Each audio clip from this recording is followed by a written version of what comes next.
Buenas tardes. Primero agradecer a todos los que asistieron a este foro por tomarse un ratito de su tiempo para acudir aquí a la universidad.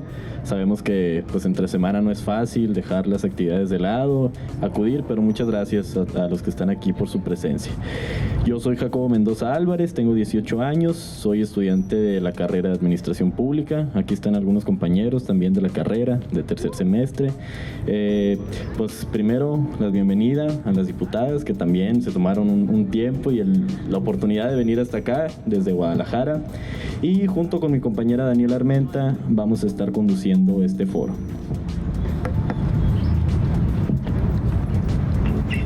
Bueno, muchas gracias, Jacobo, muchas gracias a todas y todos los presentes, y claro, pues gracias a Tona, a Itzul por estar acá, pues darles las gracias y la bienvenida, ¿no?, a Sonora. Para comenzar, queremos conocerlos, probablemente no les son muy familiares Itzul y Tona. Entonces, para empezar este foro, queremos empezar con esta pregunta. ¿Cómo empiezas, en este caso la pregunta es para ti, Tona, cómo empiezas a involucrarte en la vida política? ¿Qué estaba pasando en Guadalajara cuando comienzas pues este caminar en la vida pública? Gracias y muchísimas gracias a todas y todos los asistentes, que si bien es cierto, ¿no?, que hace falta todos estos espacios para tomar las calles y creo yo siempre, ¿no?, imaginar otros futuros posibles para cualquiera que sea nuestra ciudad, y pues combatir los problemas públicos y poner pues las soluciones al centro de las discusiones. Y me resonó mucho la frase con la que iniciaba el compañero, que ahí había en ese momento en Guadalajara, estábamos hablando más o menos de la germinación que dejó el movimiento 132, ¿no?, después de el regreso del PRI al país, ¿no?, y cómo este movimiento estudiantil, cómo logró revolucionar, ¿no?, ese momento histórico en el país a las juventudes, ¿no?, que teníamos décadas de haber sido silenciadas tras un 68 sumamente violento, ¿no?, y que habíamos, tras esa represión, ¿no?, hubo generaciones enteras que vivieron con miedo sus universidades y su desarrollo personal y profesional, ¿no?, y fue a través de pues el resultado del 138 que empezamos. Yo estudié Ciencias Políticas en el ITESO, y fue ahí donde empezamos a preguntarnos, pues, ¿qué sigue?, ¿no? Después de ya nos movilizamos, ya nos preocupamos, ya estamos dialogando, ya nos dimos cuenta que a muchos les conviene nuestro silencio, que es con la frase que iniciaba el compañero, pero también empezamos a incomodar, ¿no? Y creo que las juventudes tenemos ese valor, digamos, biológico, ¿no?, de cuestionarnos, de incomodar, de solicitar también las exigencias que vienen también siempre para el futuro, ¿no? Es como empezamos a sembrar nuestra participación política y profesional, creo, y entonces fue la reforma de 2014 que inician las candidaturas independientes en el país, ¿no? Y éramos un grupo de jóvenes, éramos no más de 12, 15 estudiantes, locas y locos, que dijimos, pues, ¿cómo nos disputamos el poder, no? O sea, ya nos cuestionamos, ya nos dimos cuenta que no estamos siendo representadas y representados en los espacios de toma de decisiones. No nos parecemos al PRI, no nos parecemos al PAN, el PRD en ese momento en Jalisco ya no nos representaba en agendas, pues, ¿no? Entonces, es ahí donde dijimos, bueno, pues hay que disputar el poder, ¿no? Y fue en las universidades donde nace este germinar de ideas, de pensamiento, de diversas profesiones. Empezamos a preguntarnos cómo sentirnos representados y representadas, ¿no? Y cómo combatíamos también los privilegios de una clase política en la que no estábamos presentes, ¿no? Ni las juventudes, mucho menos las mujeres, ¿no? Entonces, fue ahí donde nace el proyecto de Wikipolítica. Empezamos a tener esta participación, ¿no? Aprovechamos la coyuntura de las candidaturas independientes y pues entre esas locas y locos fue como pues el Kuma, ¿no? El que levanta la mano y pues órale, compa, vas.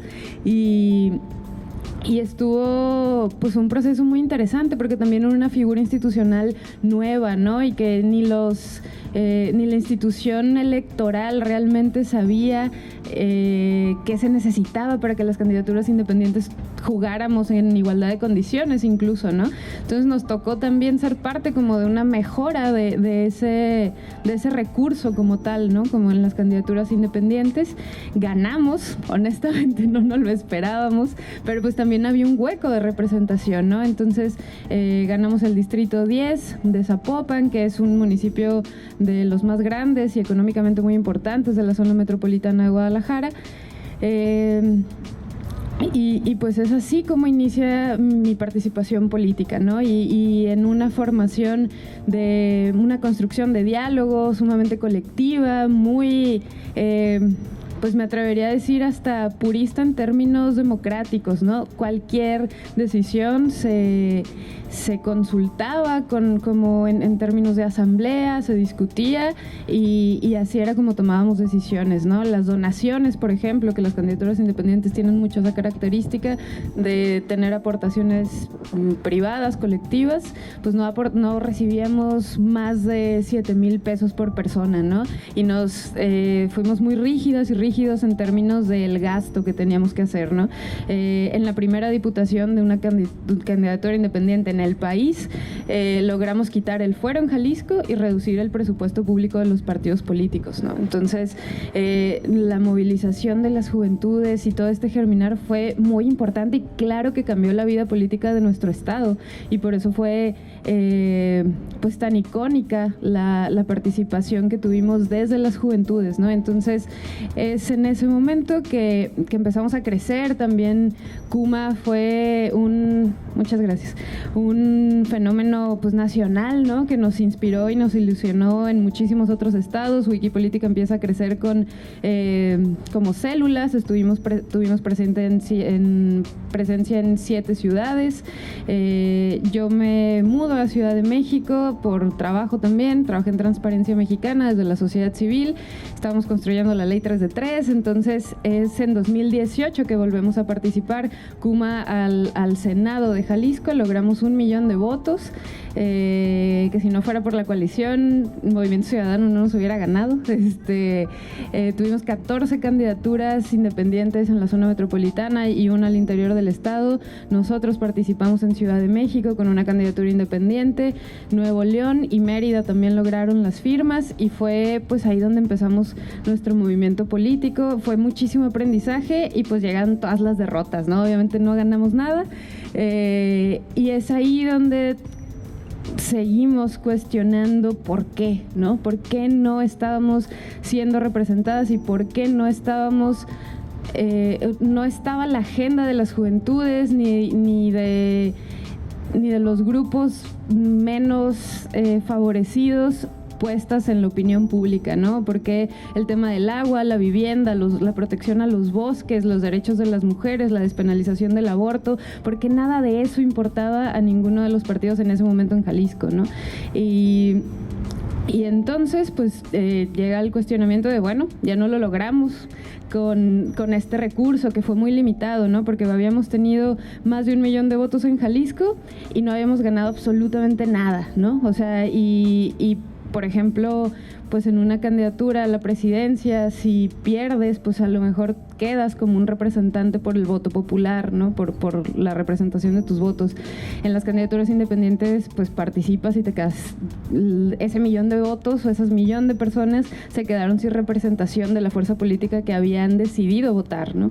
Y es ahí donde dijimos, bueno, pues la coyuntura nos obliga también y con responsabilidad con nuestros electores a formar un partido político, ¿no? A tener una fuerza política local que represente a este 1 millón de personas que confiaba en esa agenda, que confiaba en nosotras y en nuestra forma de hacer política y creamos Futuro como partido local, ¿no? Ese partido local nos hace dialogar en esta elección, en este 2024, y ser parte de una transformación importantísima en el país, en la que coincidimos con una agenda programática, y pues que afortunadamente tenemos a la primera mujer presidenta, ¿no? Y que está y que no solo es una mujer, creo que también es una agenda muy clara de justicia social que en la que coincidimos y es muy importante para la fuerza política en la que participamos. Y pues hoy en día fue como logramos disputar el poder a Movimiento Ciudadano, que en Jalisco ha significado la mera mercantilización de la política y de lo público, ¿no? Y un ejercicio constante del abuso del poder y la corrupción. Así que pues fue así como logramos estar presentes en la toma de decisiones y posicionar la agenda, ¿no? Porque también hay que decirlo, en esta elección, nuestra única diputada en el Congreso con plurinominal por el número de votos, pues logró meter la agenda de derechos de la comunidad, logramos pasar el matrimonio igualitario, hablar de menstruación digna en las secundarias y preparatorias públicas, y hubo quienes se asustaron y dijeron, pues eso no es discusión pública, ¿no? Es como, ¿cómo no? ¿No? El cuerpo y nuestras cuerpos también son un ejercicio que se tiene que asumir como derechos y responsabilidad del Estado, ¿no? Entonces fue un ejercicio importantísimo y ahora estamos en un proceso distinto, pero que no nos limita en términos de registro, no registro, el seguir agrupándonos, el seguir dialogando y el seguir poniendo la política al centro de los problemas públicos y lo que beneficia a las grandes mayorías y no pues a las minorías y a las cúpulas, ¿no? Gracias. Gracias. Muy interesante, sobre todo desde el punto de vista de mi generación, que como quiera pues es una distinta a la de ustedes, ¿no? Que quienes pues estén interesados en el tema, no lo digo en ese sentido, ¿no? Pero sí, si estás interesado en el tema, ves el ejemplo, pues no nada más del 68, sino del 132, de varios movimientos estudiantiles en los sexenios pasados, donde creo hubo una mayor marginación al joven, ¿no? Un desplazamiento más abrupto. Creo que es importante para nosotros de 19, 18, 17 años ponernos a analizar ahora cuáles son las disyuntivas que nos toca y que nos va a tocar pelear, si hay luchas que ustedes en su momento representaron que aún no se resuelven, que tenemos que abanderar nuevamente, cambiar algunas cosas, pero tomar el ejemplo de activistas como ustedes y demás personas en este país que han luchado pues por causas nobles, pero ahora analizar pues a nosotros qué nos toca, qué es lo que nos conviene más como generación, cuáles son las demandas más presentes para nosotros, qué es lo que más nos importa, ¿no? Ahora en Sonora, lo más reciente fue el movimiento a remover la Ley 4 para que se impulsara esta nueva Ley 169. No es perfecta, tiene sus desfases, pero digo, son los temas que a nosotros nos toca tomar, nos toca evaluar, analizar, discutir para hacer esta nueva generación que abandere y abrace a la política, ¿no? Pero una política como debería de ser, ¿no? Encargarse en realidad de los asuntos. Y Itzul, ¿tú cómo comenzaste en esta vida activa política? Nos gustaría saber. Muchas gracias. Pues quizás yo tuve un inicio en la política un poco menos organizado que los compañeros de Futuro, que fueron muy proactivos y ordenados en su actuar y que la verdad les dio grandes resultados. A mí lo que me empezó a mover a hacer política tiene que ver con la lucha de las mujeres a una vida libre de violencia. Yo soy hija de una mujer que fue víctima de 2 intentos de feminicidio. Y con el tiempo, cuando yo crecí, eso trastoca muchas partes de tu vida, de tu crecimiento, de tus creencias y por supuesto que se vuelve parte de tu lucha día con día el que no más mujeres vivan estas violencias. Sin entendimiento total del fenómeno de las violencias en contra de las mujeres, muy chica empecé a involucrarme en organizaciones de la sociedad civil que justo buscaban acortar la brecha de desigualdad que existe entre mujeres y hombres. Estamos hablando 2012, 2013. También estábamos en un momento político recién pasado el sexenio de Felipe Calderón, que había un montón de violencia en el país, ¿no? En específico en Jalisco había mucha violencia por la guerra en contra del narco y había un fenómeno de desapariciones de mujeres, como sucedió también acá en el norte del país, en Ciudad Juárez, a lo mejor no en esa magnitud, pero también estaba representada. Entonces era como un despertar de la lucha de las mujeres en otro ámbito que no era el de los derechos políticos, que fue como la lucha inició, ¿no? Que las sufragistas buscábamos votar y ser votadas, esto hace 70 años. Ahí empezamos a luchar por nuestras vidas, ¿no? Por no ser asesinadas, no ser desaparecidas, no ser violadas, no ser violentadas. Entonces, desde el activismo intentamos incidir en la vida pública en Jalisco, pero encontramos muchas puertas cerradas. Buscábamos apoyo gubernamental, apoyo de las autoridades, y en el discurso se escuchaba muy bonito, ¿no? Decían, claro, estamos con las mujeres, las estamos incluyendo en todo, hay que visibilizarlas, pero no teníamos un apoyo tangible a las víctimas de violencia, a las madres buscadoras, etcétera. Entonces, después tuve la oportunidad de participar en lo que en ese entonces era el Instituto de las Mujeres en mi estado y hacer política pública en el tema de las mujeres, ¿no? Pasé como de la vida activista a la vida institucional y me di cuenta que estando en la vida institucional, por más que tuviéramos todas las ganas de ayudar a las mujeres, o esta es mi percepción y mi vivencia, no contábamos con los recursos ni con la toma de decisión para realmente incidir en sus vidas. Que podíamos hacer políticas públicas muy bonitas, pero que la vida de las mujeres no cambiaba. Y los números de muertas, de asesinadas, de adolescentes embarazadas, víctimas de violación, seguían ahí. Y que aunque incidíamos de manera quizás transversal en la forma en que las atendían, en la atención de primer contacto, en los protocolos, yo sentía que algo faltaba, ¿no? Que no estábamos transformando la vida de las mujeres. Y para mí fue difícil tomar la decisión de pasar del activismo y la vida institucional feminista a un partido político.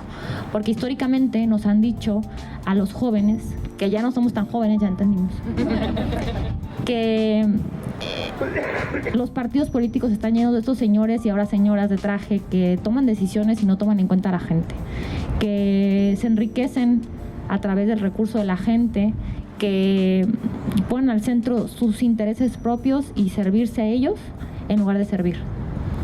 Entonces, el costo de tomar esa decisión para mí era hasta perder, ¿no?, lo que yo había ganado con la lucha de las mujeres, pero decía, necesito estar en un espacio de representación y de toma de decisión para poder incidir directamente en el presupuesto que se asigna a las madres buscadoras y a los ministerios públicos para la atención a las mujeres. Necesito estar en un espacio de toma de decisiones para reformar la ley para despenalizar el aborto, que ya no me tocó, por 2 semanas nos hubiera tocado a nosotros, pero le tocó a esta legislatura, etcétera. Entonces, decido participar activamente en el partido político que hoy milito, que es Morena. Y en un estado conservador como es Jalisco, y específicamente yo en la capital, en Guadalajara, que es, ahora sí que en cada cuadra hay una iglesia, ya se imaginarán cómo es. Entonces, es complicado que nos recibieran, ¿no?, con las puertas abiertas, pero fue un proceso de transformar la ideología de la gente y de que nos empezaran a ver como una opción política, porque hacíamos política para la gente, hacemos política para la gente.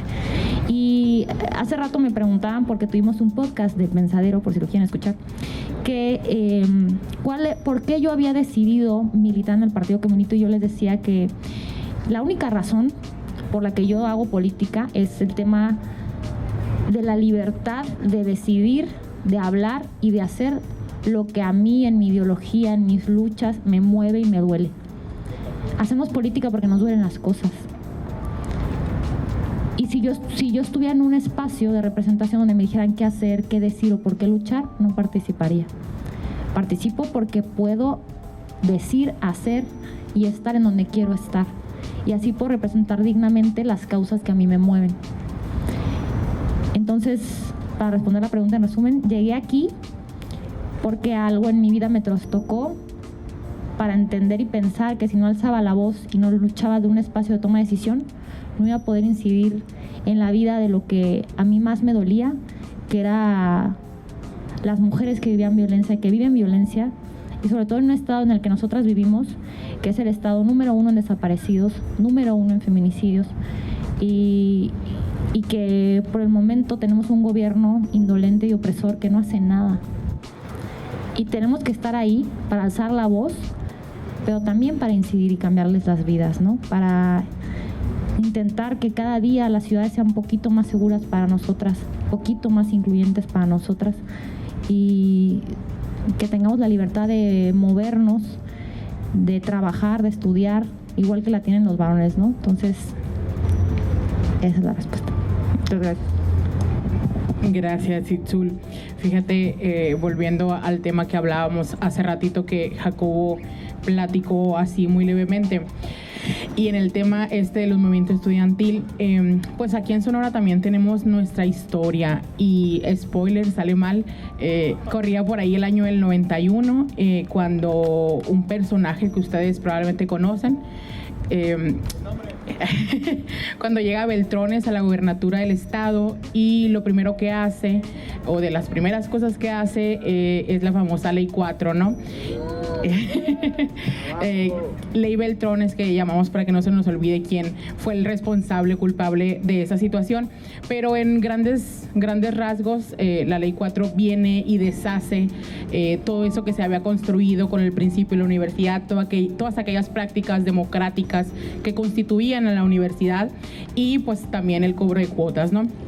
Entonces, en ese sentido, Itzul, ¿cómo crees que los movimientos estudiantiles pueden o deberían influir en la creación de políticas públicas, en la toma de decisiones, en el uso del poder? Pues si yo fuera estudiante y tuviera 18 años como tú, creo que ustedes están en un momento ideal para incidir en la vida pública de su estado, de su ciudad y de su universidad, porque ustedes tienen herramientas a las que nosotros nunca tuvimos acceso. Para empezar, las benditas redes sociales y la colectividad. Cuando yo estudiaba, que va a sonar hace mucho tiempo, pero sí fue hace mucho tiempo, no era tan fácil que las cosas se hicieran públicas o que el otro se enterara de dónde nos íbamos a ver. No, literalmente no teníamos internet como tienen hoy ustedes. Entonces, tienen todas las herramientas para incidir en las decisiones que se toman en su universidad, en su ciudad y en su estado, como eligiendo por qué van a luchar. No se trata de que hagan política por estar en un partido político, porque confíen en un liderazgo, porque crean en una figura pública, que también es una opción, sino porque hay algo que les duele y que les motiva a cambiar la circunstancia en la que están, ya sea el papel de baño, las cuotas o la Ley 4, que hoy ya entiendo que cambió, pero si todas y todos se unen por una sola causa y luchan, les aseguro que van a incidir en la agenda pública de su universidad, para empezar.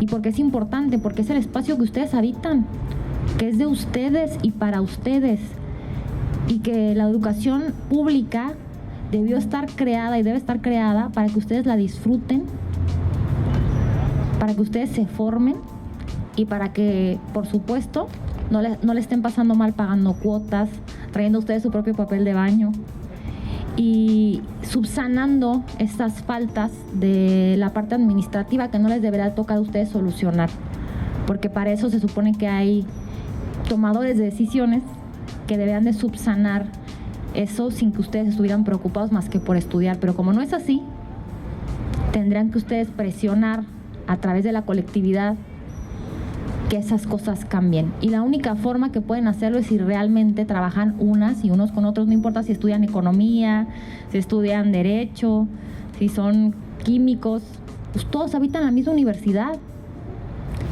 Y les puedo asegurar que los mismos problemas que ustedes tienen aquí, tienen allá, solamente que a lo mejor no se han juntado para colaborar y exigir los derechos mínimos que tienen. Porque para ellos es muy cómodo tenerlos separados, segregados y no participar en la toma de decisiones. Porque así como spoiler va a salir mal, pues claro que siempre el poder es más fácil disputarlo entre pocos. Porque cuando entran las mayorías o las personas que realmente están afectadas por una brecha de desigualdad, pues entonces tienen que compartir los espacios de poder con otros que van a tomar decisiones que no les parecen cómodas o que no les van a privilegiar a esos pocos que siempre se han privilegiado. Entonces, ¿de qué forma pueden participar? Para empezar, quitándose la idea de que la política solo es estar en un partido político, ponerse una camiseta blanca y ir casa por casa a pedir un voto. Hacer política es estar en la sociedad civil. Hacer política es ir y preguntar por qué en su escuela cobran cuotas. Hacer política es ir y preguntar por qué falta papel de baño. Hacer política es interesarte porque cambie la situación actual que vive, sea cual sea, en su barrio, en su colonia, en su municipio y en este caso, en la universidad. Entonces, la única forma de que nos sacudamos de la idea de que la política es algo oxidado, que es algo de corruptos, que es algo de señoros que usan traje y que no le importa a la gente, es que ustedes se involucren en hacer política activa en su universidad para las cosas que a ustedes les interesa, no lo que le interesa a los partidos y a los señores. ¿Qué les interesa a ustedes que mejore su universidad? Y cuando sepan qué les interesa, entonces organícense, pídanlo. Y si no se los dan, entonces habría que luchar para que se los den, habría que acordar para que se los den, habrá que cabildear para que se los den. Y eso también es hacer política. Muy interesante el comentario. Un aplauso más fuerte, por favor. Es cierto que es importante, ¿no?, la politización de los espacios universitarios. Sin embargo, ¿cómo hacemos para que se traduzca un movimiento real que alcance un cambio, ¿no?, que no nada más se quede en la crítica o en el ya todos sabemos cómo es, sino que realmente se animen los universitarios, los jóvenes a participar de ello, ¿no?, a hacer un movimiento, a hacer un cambio? Tonantzin, ¿será que nos han hecho apáticos? ¿Es una condición inherente a los jóvenes, la apatía hacia la política? ¿Cómo lograr traducir que las estructuras universitarias alcancen a las del Estado, ¿no?, y comenzar desde ya?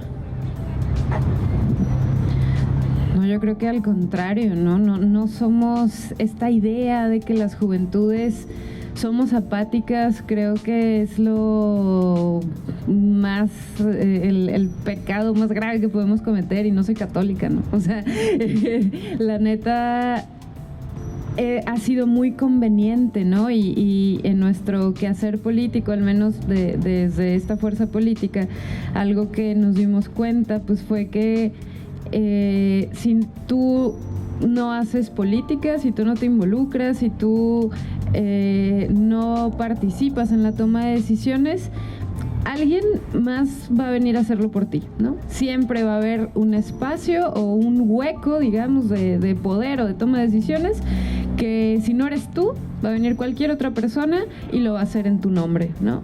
Y creo que ese razonamiento, bueno, al menos es algo que yo todos los días sigo pensando, ¿no? Y claro que hay momentos de desesperanza, y cómo no vamos a parecer apáticos, ¿no? Si nos desaparecen, si nos amedrentan, si no podemos caminar seguras, si las morras tenemos que avisar todo el tiempo, si llegamos o no llegamos a casa o al cual sea el lugar a donde nos traslademos, ¿no? Entonces, pues podría parecer apatía o quizás en otras generaciones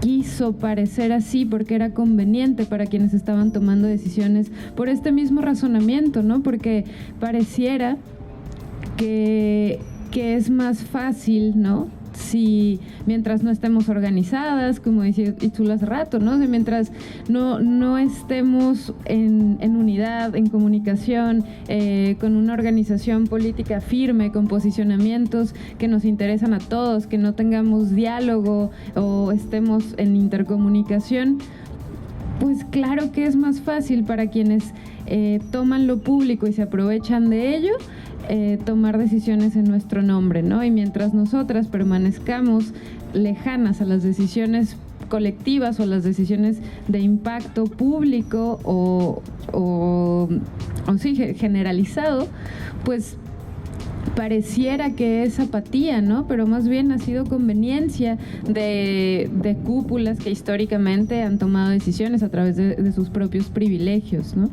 Pero creo que estamos en un momento histórico importantísimo en donde a través de la ampliación de derechos, a través de poner al centro la discusión sobre una justicia social, los programas que reconocen a la vejez, que reconocen a las juventudes, a las mujeres, y en un término no solo de es como personas sujetas de derechos, ¿no? Que es algo que no habíamos vivido, ¿no? Entonces yo creo que es una oportunidad histórica la que tienen hoy en día las universidades públicas específicamente, y también las privadas, por supuesto, de organizarse y poner la agenda pública al servicio de sus propias comunidades y del futuro que viene, ¿no? Porque hoy en día nadie podremos negar, incluso las treintañeras,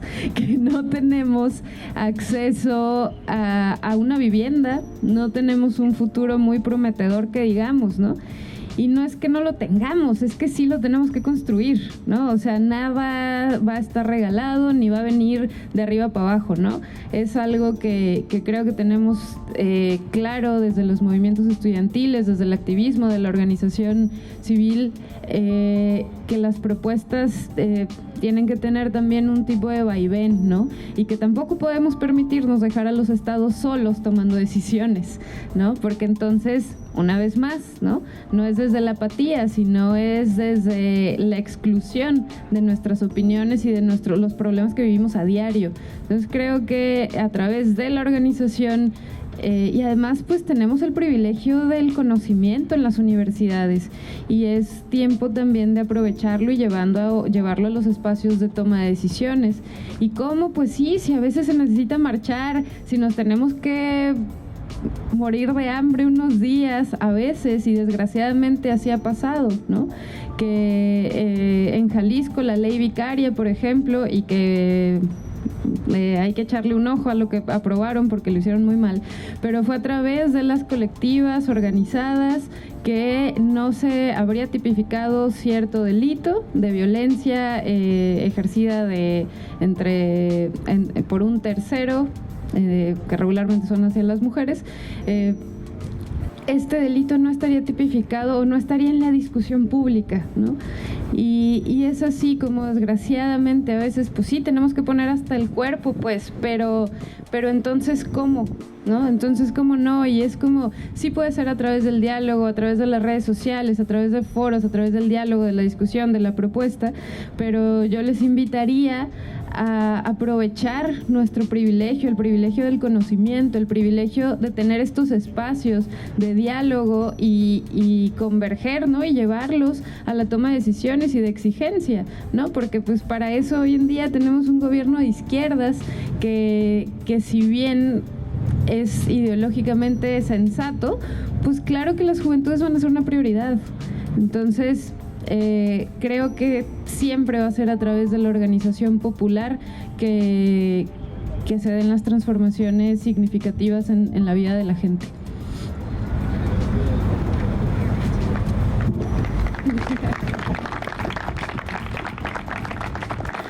Muchas gracias.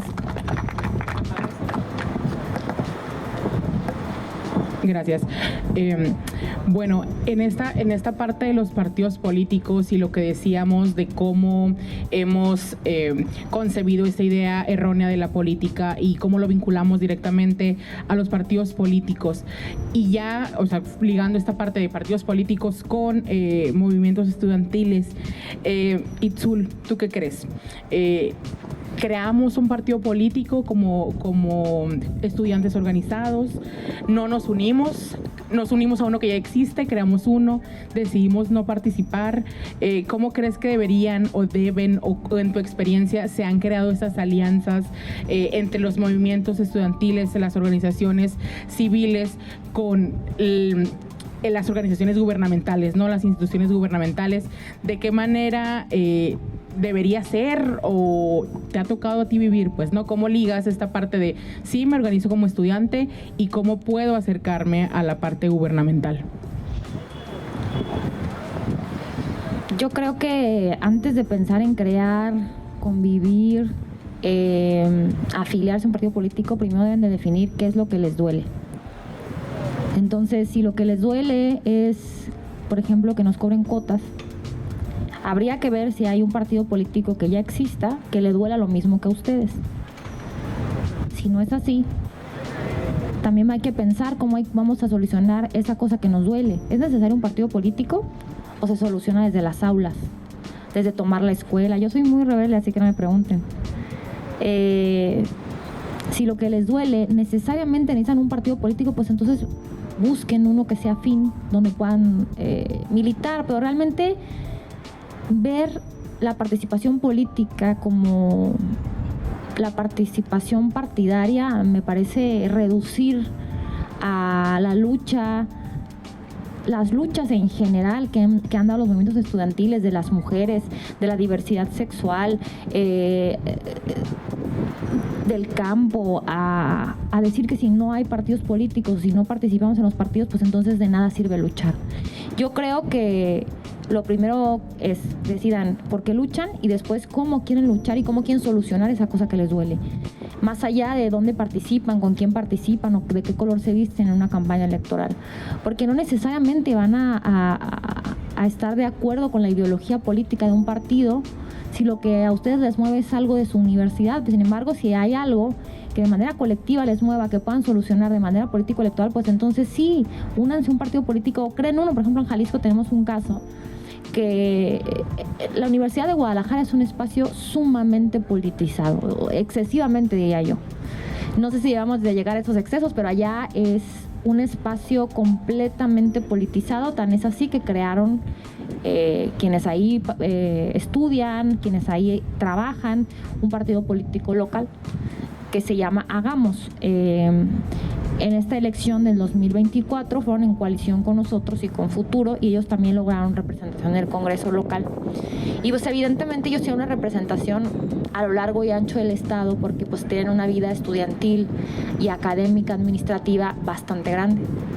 Y su lucha siempre ha sido el presupuesto público para la universidad pública, y cuando es necesario salen a marchar por lo que a ellos más necesitan, que evidentemente es una fuerza política muy importante, pero que también ha servido para servir a algunos. Entonces, lo que yo creo es que no deben de dejarse incidir por ningún cacique, por ningún liderazgo que les quiera imponer una lucha, sino que luchen por lo que a ustedes les duele. Y entonces, ya que decidan qué es lo que les duele, decidan cómo van a luchar.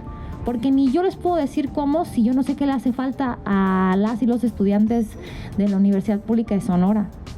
A lo mejor yo les digo que es las cuotas, pero a lo mejor ustedes me dicen que no hay aire acondicionado porque hace un chingo de calor en Sonora. Ya no tanto, dice, yo tuve mucho calor hoy. Pero creo que una tapatía como yo no les puede decir por qué van a luchar ustedes, con un contexto distinto al mío, con carreras diferentes entre ustedes, con una edad, como ya quedó claro, bastante distinta a la mía. O sea, soy más de 14 años más grande que ustedes. Entonces, solo ustedes saben qué les duele y por qué luchan y de qué forma se pueden organizar. La onda es que se animen, que sean valientes, que alcen la voz y que sepan que por supuesto que cuesta.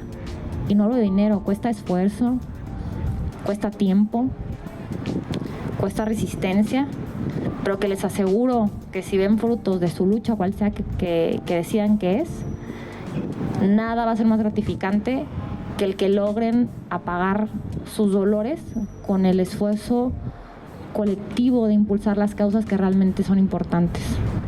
Porque para eso la gente debería de hacer política, para impulsar las causas y no las personas, no el protagonismo, no los intereses económicos, sino los intereses de la gente.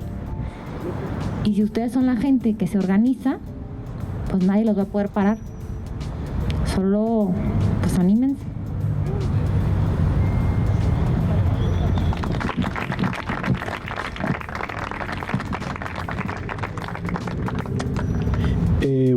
ejemplo que ustedes conocen de primera mano es el tema de la despenalización del aborto, que no es una lucha de mujeres partidistas o no, o políticas o no, sino es un tema de todas las mujeres que por mucho tiempo estuvieron luchando, manifestándose, precisamente ocupando los espacios públicos, organizándose hasta lograr el reconocimiento del Estado, ¿no?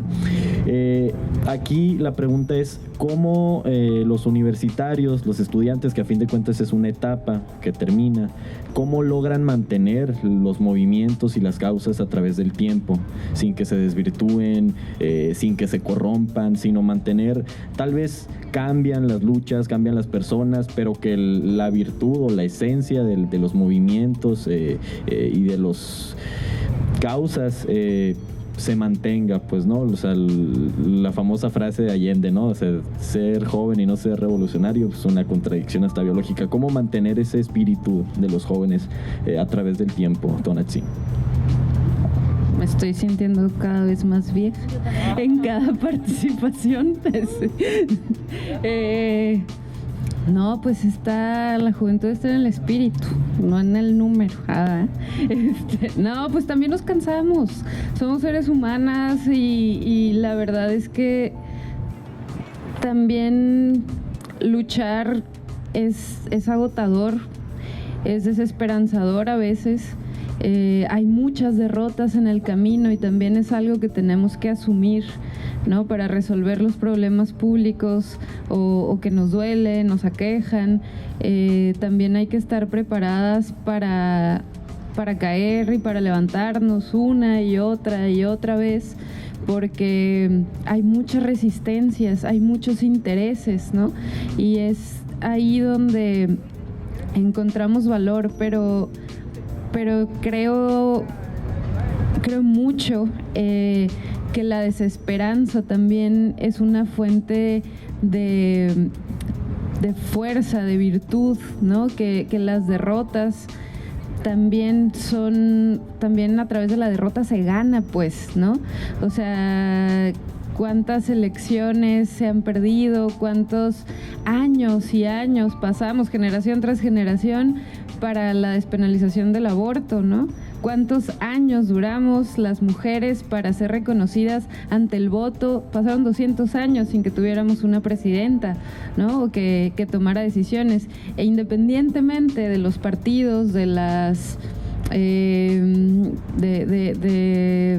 lo público como del Estado como tal, están las colectivas, ¿no? Que trascienden elecciones, que trascienden sexenios y yo creo que es a través del avance, porque a lo mejor pareciera que caminas 10 pasos y retrocedes una y otra vez, pero cuando menos te das cuenta ya avanzaste tal vez 20, ¿no? Pero sí son luchas de largo aliento, pues, ¿no? Logramos la despenalización en Jalisco, sí, pero todavía no logramos un acceso seguro y gratuito en todas las instituciones públicas, ¿no? Despenalizarlo es, sí, que no exista en el Código Penal, que no nos puedan meter a la cárcel, que no nos puedan enjuiciar por decidir sobre nuestros cuerpos y sobre nuestra maternidad, pero todavía hay un largo camino que recorrer y que continuar acompañándonos independientemente del membrete, ¿no? Porque pues quizás Itzul y yo vamos a estar ahí 3 años, ¿no? Pero vamos a seguir en las calles y vamos a seguir en las colectivas y vamos a seguir marchando para que esos presupuestos y para que todo aquello que se necesita en este tema específico, para que cada vez sea más seguro y de largo alcance, ¿no? Porque puede ser gratuito, pero si es gratuito nada más en la zona metropolitana de Guadalajara, pues ¿de qué me sirve?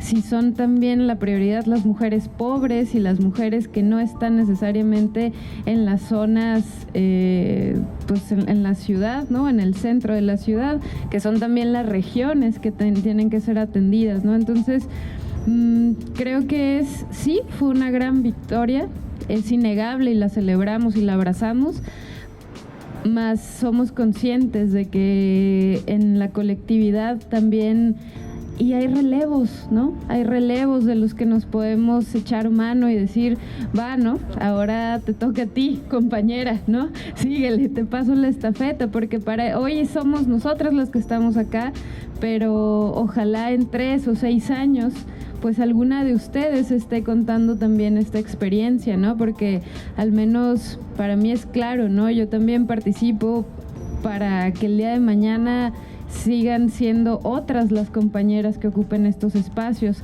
otras y otros los que se animen a través de las disidencias a tomar decisiones públicas, y no nada más desde los partidos políticos, también hay agrupaciones políticas, también hay asociaciones civiles, también es importante el financiamiento siempre y pensar en proyectos colectivos, en cooperativas, en cómo redistribuir también el trabajo, es importante en las luchas, ¿no? Y yo creo que pues sí es a través de la reivindicación de la derrota donde yo sigo encontrando la esperanza, al menos, ¿no? Gracias, Tona. Ya para cerrar y antes de pasar a la ronda de preguntas, así que preparen sus preguntas. Ya para finalizar, Itzul, ¿qué papel juega la educación en la formación de ciudadanos críticos y comprometidos con el cambio social? ¿Y por qué no podemos quedarnos como espectadores ante la historia que se está construyendo aquí en Sonora después de la aprobación de la nueva ley 169? Oigan, me voy a robar un poquito la pregunta de Tonantzin porque quería decir algo. Uno no puede vencer a quien no sabe rendirse. Entonces creo que eso les tiene que quedar como bien claro si quieren empezar a luchar, que no va a ser a la primera ni a la segunda tal vez, pero que cuando sea va a ser mucho más gratificante. Y ahora sí, respondiendo a la pregunta, siempre históricamente los grupos que han oprimido al pueblo en general ha querido un pueblo desinformado, desigual. ¿Por qué? Porque un pueblo politizado, informado, formado, sin duda tiene más capacidad de toma de decisión y de cuestionar a quien nos gobierna. Entonces, hoy ustedes tienen una oportunidad extraordinaria de participar en la vida política de su institución académica, de su universidad, que además es la universidad pública del Estado, porque yo no había escuchado que en una universidad pública se le consultara a las y los alumnos quién quiere que ocupe el espacio de la rectoría. El solo hecho de ser escuchados ya es un avance en la participación política estudiantil. Ahora, que se tome en cuenta esto para la decisión es extraordinario, porque eso habla también de que quienes aspiren a ser rector o rectora de la universidad, pues tienen que hacer un trabajo y una labor de convencimiento, ¿no? De conocerles, de reconocerles y de proponerles qué harían diferente en la rectoría pública. Y que si no lo hacen bien, pues evidentemente cuando ustedes les pregunten, pues no habrán de opinar bien de esa persona, sino de otra, que haya tenido mejores propuestas, más sensibilidad, más acercamiento con ustedes. Porque también la realidad de las cosas es que a veces vemos a los rectores o rectoras, que en mi caso han sido solo rectores, como esta persona lejana que toma decisiones pero uno no sabe de qué, y que tú solo sabes todas las cosas que le hacen falta a tu universidad y que no sabes por qué esa persona no la resuelve, pero está ahí. Y hoy ustedes tienen la oportunidad de que esa persona las necesite a ustedes para llegar. Y eso es un poder que ustedes hoy tienen y que tienen que ejercer con muchísima responsabilidad. Pero también con gusto y con ganas de informarse quiénes aspiran a participar. Porque no va a llegar cualquiera si ustedes no lo deciden así. Y si ustedes se informan y si ustedes de manera colectiva ahí sí participan, pueden hacer una diferencia importantísima en quién se quede en ese espacio de toma de decisiones, y que quien se quede sea alguien que esté comprometido a escucharles, a resolverles, a atenderles, y que la única forma de que cambien las cosas en sus espacios públicos educativos, ya sea las aulas que no les gusten, ya les decía yo el aire acondicionado porque qué preocupante es el calor, o cualquier cosa que les haga falta en la universidad, es que les dé tanta rabia que no se cansen de exigir. Y respondiendo al tema de la apatía, creo que no es que seamos apáticos, es que a veces nos cansamos de pedir y decimos, pues la cosa se va a quedar así. Siempre ha sido así, ¿no? Nunca ha habido papel de baño, ¿por qué va a haber papel de baño ahora? Ya estoy acostumbrado que yo tengo que llevar papel de baño y así ha sido desde que mis papás estudiaron, ¿cómo, por qué va a cambiar? Entonces no es que nos volvamos apáticos, nos cansamos de que no nos hagan caso, entonces decidimos que así es y así será. Pues decidamos que no es así y que no debe de ser así y que no vamos a permitir que sea así.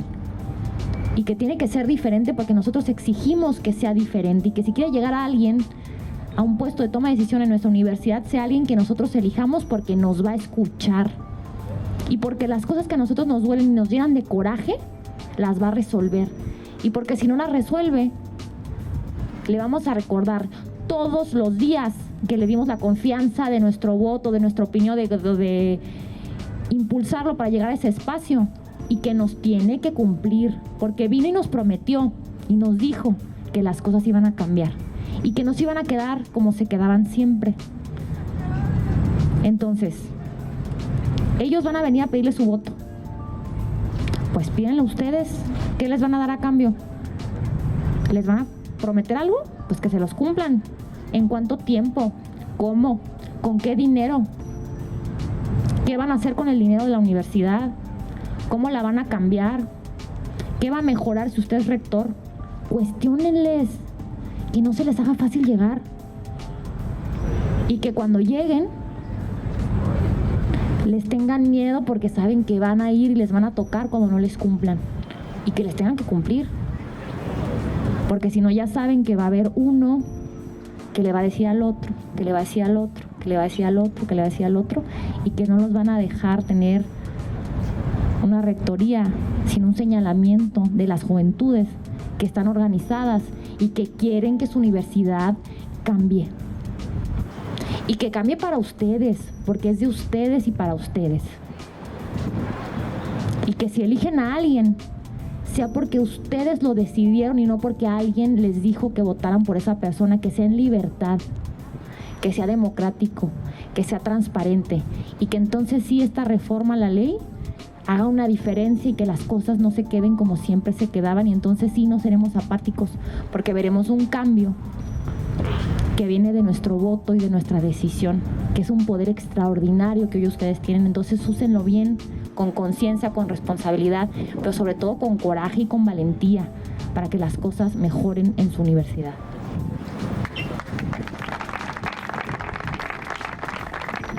Muchas gracias. Creo que este último mensaje, no sé ustedes, pero te deja aparte conmovido con esa responsabilidad, ¿no? De ahora lo sabes, ahora tienes que hacerlo. Entonces, bueno, vamos a darles el uso de la voz a ustedes. Tenemos chancita de una pregunta para cada una de nuestras invitadas. Entonces, quien guste hacer alguna pregunta, algún comentario, el micrófono está abierto.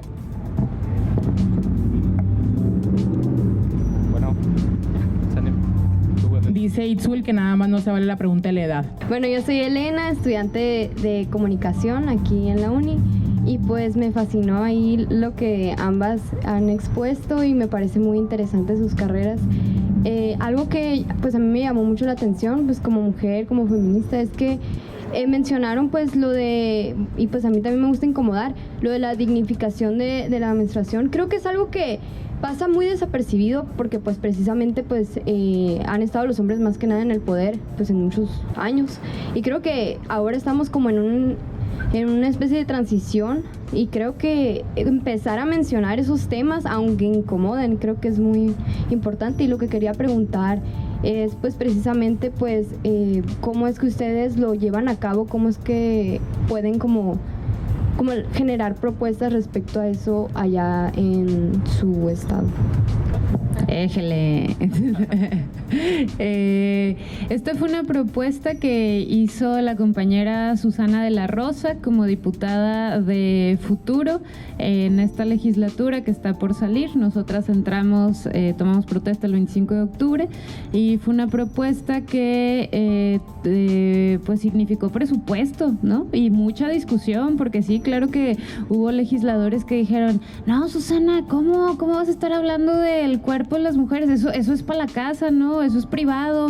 Y pues no se trata de que sea privado, son derechos de salud pública, ¿no? Entonces logramos, pues en mucho cabildeo, la neta, pero que pasara primero la discusión, ¿no? Que sí fue algo totalmente innovador en términos de política pública, y se asignaron 3 millones de pesos a las secundarias. Es un proyecto que inicia en las secundarias públicas y tuvo presupuesto los dos últimos años en las secundarias para que hubiera toallas sanitarias disponibles para cualquier persona menstruante, pues, ¿no?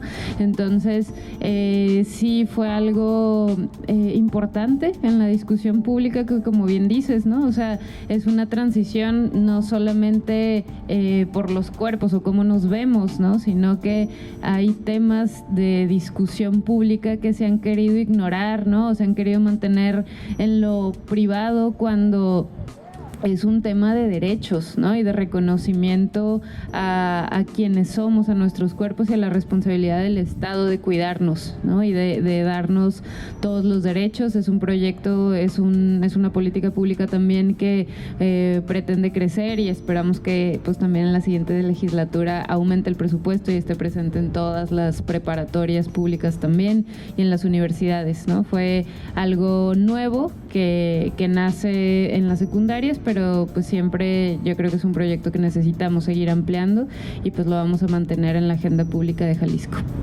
Gracias.